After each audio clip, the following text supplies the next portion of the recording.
भंजन सब दुख भंजन। स्वागत है विज्ञान भैरव तंत्र के द्वितीय एपिसोड में। इस एपिसोड में द्वितीय सूत्र के बारे में बात करेंगे जो महादेव ने अपने मन को स्थिर करके स्वयं का बोध करने के लिए बताया। श्लोक कुछ इस प्रकार का है। मरुतोत्पन्निर्वापि वियत उद्गमानि निवर्तनात् भैरवा भैरव स्थित्यम भैरवी व्यज्यते बपू। यानी कि जब अंतर्गामी प्राण वायु और बहिर्गामी अपान वायु को उनके उत्पत्ति स्थल में ही रोक के रखा जाए तब उसके मध्य में भैरव का दर्शन होता है जो भैरवी से पृथक नहीं है। इस श्लोक में महादेव ये बोलते हैं जो सांस हम ले रहे हैं बहिर्गामी प्राण वायु और अंतर्गामी अपान वायु जहां से उत्पत्ति हो रहा है यानी कि लंग्स से वहीं पे रोक के रखा जाए तो उस उत्पत्ति स्थल में जब वो थ्रेशोल्ड पे पहुंच जाता है तब आपको भैरव का दर्शन होगा। सिंपल टर्मिनोलॉजी में बताया जाए तो पूरा सांस अंदर किए को रोक के रख दिए, तब तक रोक के रखना है जब तक आंख कान लाल ना हो जाए आपका कि और ऑक्सीजन बचा नहीं है कंज्यूम करने के लिए।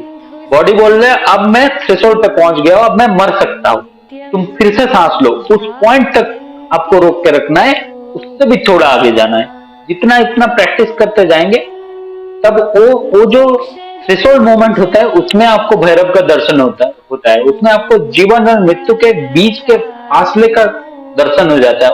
उसके बाद बाकी सब छोटा लगता है, सिर्फ आप इम्पोर्टेंट हो जाता है उस मोमेंट पे और उसी से ज्ञान की वृद्धि होना चालू होता है। जितने माया में आप फंसे हुए ना धीरे धीरे कटना शुरू होता है। जैसे जब शमशान में जाते हैं किसी को जलाते हुए देखते हैं अपने परिवार के, ये तो कल तक मेरे साथ बैठ के खाना खा रहा था, आज इसी को जला रहा है और जो ले आया वो उसके लाश बोल के नीचे रखा था, तो धीरे धीरे संसार से मोह कटता। इसी तरह इसका प्रैक्टिस करने से भी धीरे धीरे संसार से मोह कटता है। अब वास्तव का बोध होने लगता है क्या इंपॉर्टेंट है और क्या नहीं है, किस पे ध्यान लगाना है और किस पे ध्यान हटाना है। तो करना कैसे है इसको बताते हैं। पूरा सांस अंदर लीजिए और हाँ, इससे पहले आप पद्मासन में कोशिश करिए बैठने का, नहीं हो पाता है वज्रासन या सुखासन, तीनों में से किसी एक आसन में रीढ़ को पूरा स्ट्रेट करके बैठिए और हाथ को रिलैक्स करके छोड़ के रखिए। पूरा सांस अंदर कीजिए, रोक दीजिए, तब तक रोक के रखिए जब तक आंख कान पूरा लाल ना हो जा रहा है, आपका एकदम पूरा कंज्यूम हो जा रहा है, पेट पीछे जाएगा कि ऑक्सीजन ना बचे शरीर में, तब तक रोक के रखिए। पेट पूरा पीछे चला जाएगा आपका एकदम पूरा कंज्यूम हो जाने के बाद और बॉडी धीरे धीरे स्ट्रेस होना शुरू हो जाएगा बॉडी को कि और मुझे सांस लेना है, लेकिन उससे भी थोड़ा आगे जाना है आपको। जब तक बॉडी बोल रहा है और नहीं कर सकता उससे 1 सेकेंड 2 सेकेंड आगे जाइए और ऐसे धीरे धीरे प्रैक्टिस को बढ़ाते जाइए। जितना इसको करेंगे आपका अपने ब्रेथ पे कंट्रोल उतना बढ़ता जाएगा। कितना सांस आप कंज्यूम कर सकते हैं और कितना सांस आप कंज्यूम करना चाहते हो वो आपके हाथ में आ जाता है धीरे धीरे। और ये प्रैक्टिस 90 डेज तक कंटिन्यू करते जाइए, डेली 1 सेकेंड करके बढ़ाते जाइए, कोशिश करिए जितना बढ़ा सकते हैं।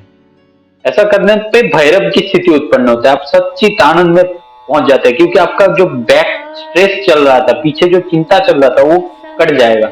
आपका लाइफ सर्वाइवल मोड पे आ जाता है सडनली, विदाउट एनी इन्फ्लुएंस। आप सडनली एक सर्वाइवल मोड जब बॉडी आ जाता है तब बॉडी एनालिसिस करना चालू करता है ब्रेन में जो थॉट्स चल रहा था कि किसको रखना है किसको हटाना है, तो तुरंत आपका जितने भी पीछे का स्ट्रेस चल रहा था वो कट जाता है।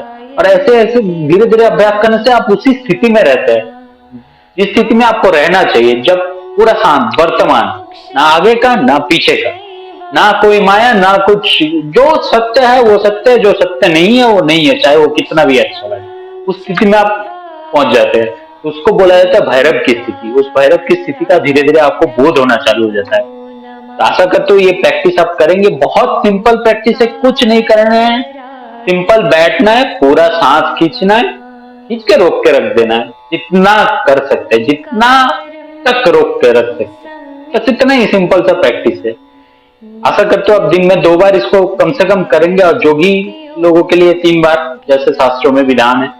कम से कम 2 बार करिए, बिस्तर से उठिए, 10 मिनट इसको प्रैक्टिस करिए। सोने जा रहे हैं 10 मिनट प्रैक्टिस करके जाइए। देखिए कंटिन्यू आप एक हफ्ता प्रैक्टिस करिए, देखिए आप में कितना चेंज आएगा। तो आपको तब अपने से मोटिवेशन आएगा और इसको करने का।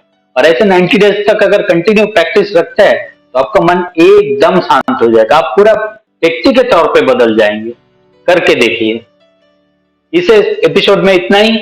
तृतीय श्लोक के बारे में अगले एपिसोड में बात करेंगे। आज के लिए इतना ही। हर हर महादेव। आदेश।